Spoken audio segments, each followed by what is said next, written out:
Class 5th के students EVS की book open करें। चैप्टर 7, चैप्टर 6 तक आपको पढ़ा भी दिया गया था और इसके एक्सरसाइज भी कंप्लीट करवा दिए गए थे।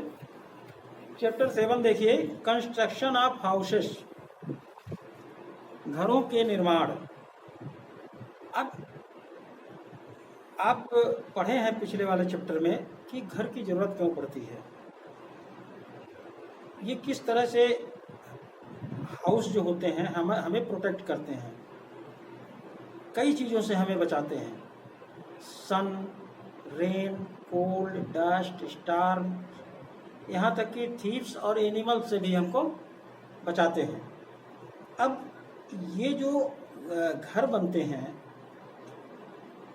ये कैसे इनको बनाना चाहिए, किस रूप में बनाना चाहिए, ये इस चैप्टर में दिया हुआ है।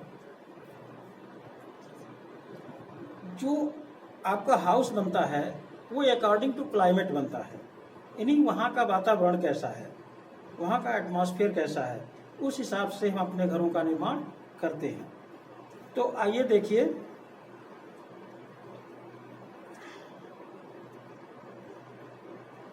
रूफ, जो रूफ बनता है घर का रूफ, कुछ तो हाउस ऐसे होते हैं जैसे टेंट के हैं या कारवान के हैं, इस टाइप के जो हाउस होते हैं, ये moved from one place to another, एक स्थान से दूसरे स्थान तक इनको शिफ्ट किया जा सकता है, ऐसे भी घर होते हैं। और ऐसे हाउसेस को क्या कहते हैं, मूवेबल हाउसेस, यानी इनको मूव किया जा सकता है, एक स्थान से दूसरे स्थान तक इनको ले जाया जा सकता है। लेकिन कुछ ऐसे हाउसेस होते हैं जो परमानेंट इनका कंस्ट्रक्शन होता है, परमानेंट हमेशा के लिए होता है। तो अब ऐसे हाउस को उनके क्लाइमेट के अनुसार किस तरह से बनाते हैं।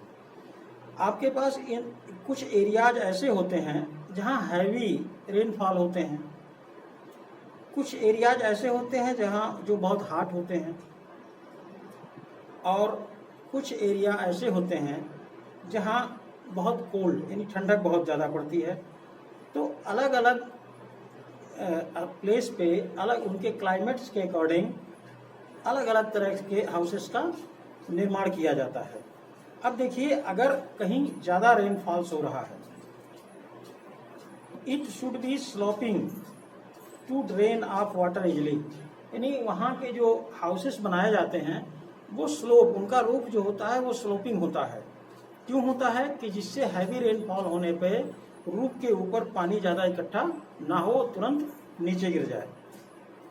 इसी तरह से हॉट प्लेसेस जो हैं जहाँ गर्मी बहुत ज़्यादा पड़ती है, वहाँ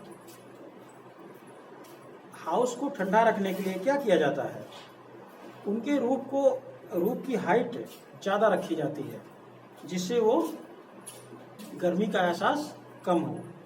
इसी तरह से अगर कोल्ड एरियाज हैं, यानी जहाँ ठंडक बहुत ज़्यादा पड़ती है, in cold areas the roof are constructed low to keep the house warm, यानी वहाँ के रूफ को नीचा रखा जाता है, इनकी उनकी हाइट कम रखी जाती है, जिससे वो वार्म रहे, गर्म रहे। और जो ऐसे भी रूफ होते हैं जो टेम्परेरी हाउस बनते हैं, उनके रूफ एस्बेस्टॉस शीट से बनाए जाते हैं, यानी जिनको आप टिन शेड, सीमेंट शीट या फिर कुछ ऐसे शीट आते हैं, उनसे कवर किया जाता है रूफ को। ये टेम्परेरी हाउस होते हैं, परमानेंट हाउस नहीं होते हैं। कोल्ड एरियाज अगर है तो वहाँ के रूफ जो बनाए जाते हैं वो कुछ तिकोने टाइप बनाए जाते हैं, यानी ढलान उसमें ज़्यादा होता है। वो ऐसा इसलिए किया जाता है कि जब ठंड एरिया, जो कोल्ड एरियाज है, वहाँ जब बर्फ़ फॉल होगी तो मकान के ऊपर काफ़ी समय तक बर्फ़ जमी रहेगी, इसलिए उनको इस तिकोने टाइप बनाया जाता है, स्लोपिंग बनाया जाता है, कि जिससे जो स्नोफॉल्स हो वो नीचे गिर जाए, रूफ के ऊपर इकट्ठा ना होने पाए। और देखिए, रूफ आपके स्ट्रांग होने चाहिए, वॉल्स उनके जो दीवारें हैं वो भी स्ट्रांग होने चाहिए, जो परमानेंट हाउस हैं। जिससे जो आपका विंड है या फिर अर्थक्वेक है या इस तरह के जो आपदाएं आती हैं उनसे हमें प्रोटेक्शन मिले। The roof of the permanent houses are made from different material, और ये डिफरेंट मटेरियल के बनाए जाते हैं, like cements, bricks, iron and sand are used to construct the roof of such houses.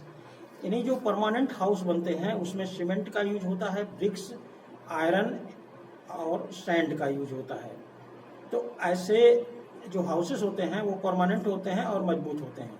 The walls are equally importance for house, और अगर roof आपका मजबूत है तो वॉल्स भी आपका मजबूत होना चाहिए, क्योंकि ये इतना ही इम्पोर्टेंस है जितना कि roof. It forms the skeleton of the house, it must be strong, it should be have damp proof coating, it must be plastered with cement. यानी आपके जो वॉल हैं वो भी प्लास्टर्ड होने चाहिए, किससे? सीमेंट से, जिससे उनकी मजबूती बनी रहे और ये काफ़ी समय तक आपको प्रोटेक्शन दें। तो अभी फ्लोर और डोर्स और विंडोज यानी मकान में जो और एसेसरीज उनके हैं, जो और भी चीज़ें लगती हैं और मकान में क्या क्या होना चाहिए, अभी सिर्फ रूफ के बारे में आपने पढ़ा। तो इसके अलावा भी मकान में बहुत सी चीज़ें होती हैं, floor, doors, Windows, drainage system, lawn, garden. तो ये सब के बारे में आप नेक्स्ट वीडियो में पढ़ेंगे। इस वीडियो में इतना ही।